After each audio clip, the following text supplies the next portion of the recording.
Here is how to fix Roblox Error Code 304 for missing or corrupted files. So first what you can do is on the Windows icon here, click on it and then search for run, then open the run, and then here type percentage local app data percentage, press enter, and then look for Roblox folder here, right click and delete it. Now once the folder is deleted, you can close this. And now open your browser, type Firefox again.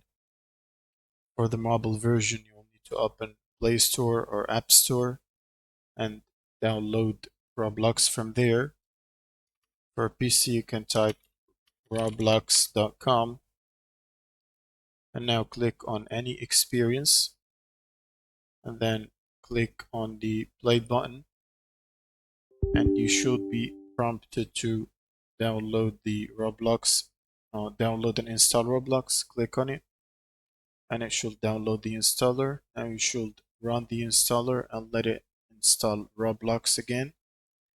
For the mobile version, you'll just need to delete Roblox and then reinstall it again from your app store, and then you can launch the game again, and that should fix the problem. Thank you guys for watching and subscribe.